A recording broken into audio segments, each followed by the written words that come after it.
Monica Kaufman close-ups. Who would have thought a children's public television show would have launched actor Morgan Freeman's career? His electric company character, the Easy Reader, led to roles on Broadway and ultimately Hollywood.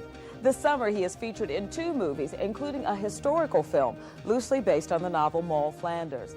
But for Morgan Freeman fans, the 58-year-old actor already has made his mark. Oh, I just love the smell of a new car. Don't you, Miss Daisy? Georgians always will remember Morgan Freeman's compassionate performance as Hoke in Driving Miss Daisy, a role he first played on Broadway. His film portrayal earned him his first Best Actor nomination in 1989. Shoes, sir.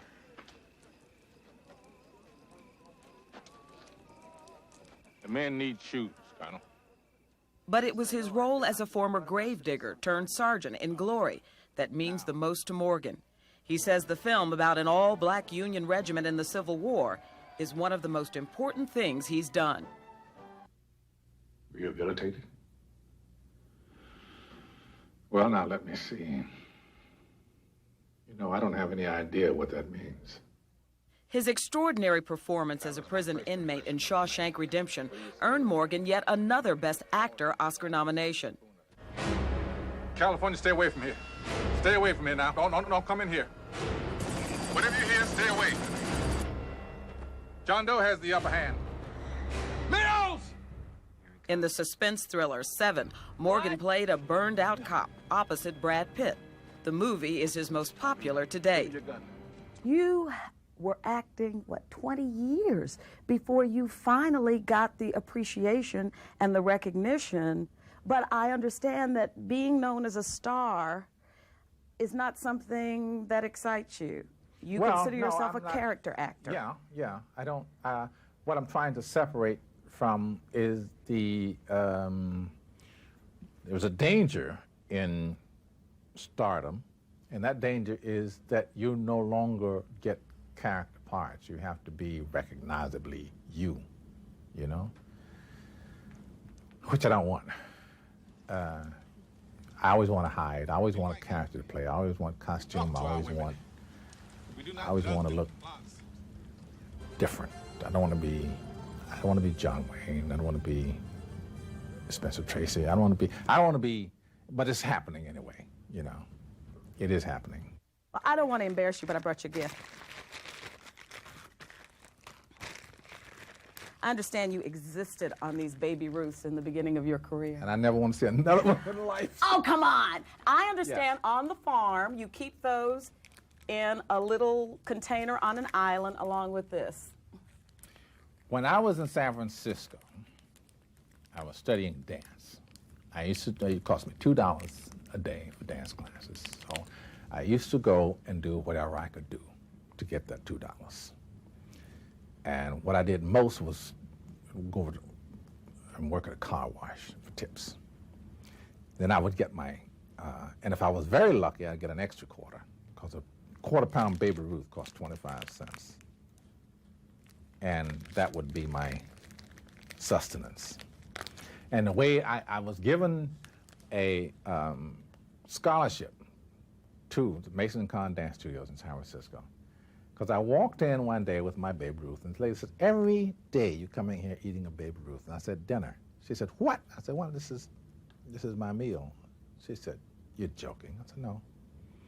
The next day, she called me in her office and said, is this true? And I said, yeah. She said, well, you no longer have to pay for your classes. Anybody that dedicated deserves, though.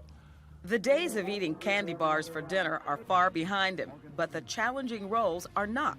Morgan is especially excited about his role in this summer's release of Moll Flanders. Why would you want this role? What was it about it that said, this is for me? Well, primarily, number one, period piece.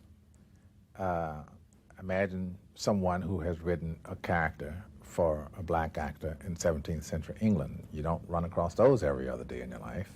There was the one scene in the movie that I sat there and said, boy, he's really acting in that one, when you were afraid of the boat. talking about your fear, talking about, you are a sailor. Got a 38-foot catch called the Sojourner. Got a 43-foot catch now called Aphrodisia. Aphrodisia, Yeah. who also replaced Lenora too. Yeah. Oh, you've done some homework. So what, the sailor in you, Yeah. I almost kind of envisioned you wanting to take over the ship versus being concerned Well, about in getting real on life, it. yeah. But I mean, you know, in story life, yeah, I didn't want to go on a boat. In story life, I don't like big boats. I'm not comfortable on them at all. That's true. And power boats, I can't even get on if they float. Why? Make me seasick. Come on. Yeah. And you're a sailor. Yeah, I'm a sailor. I'm a rag sitter. I can sit on any sailboat under sail. In a sailboat, if something goes wrong, you almost always have yourself to blame. And it's primarily that you either got lost, lazy, or scared. You know? But is there something about a sailboat that gives you a peace you don't find on land?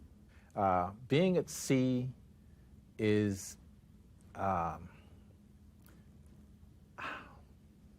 do you tell someone what it is to go out into the ocean and face whatever is out there, you know? You either do it or you die. It's as simple as that. And it keeps you in tune with reality. Morgan's family also keeps him in tune with reality. His daughter Morgana lives in Atlanta with her daughter and owns this hair salon in Sandy Springs. He also has a daughter, Dina, and 2 sons.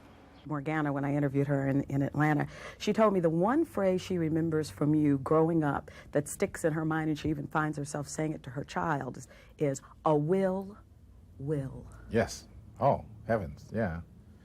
Well, what that comes from is, you know, when your kids are growing up and you say, well, do this, and they say, oh, I can't. And so I said, you know, no, can't. Only will.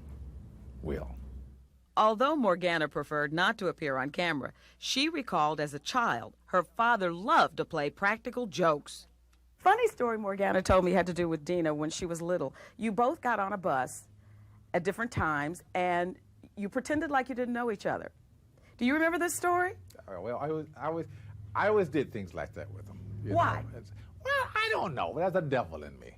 Sometimes we'd be sitting up and I'd say, stop that and stop it right now. Daddy, what are you talking about? You know what you're doing.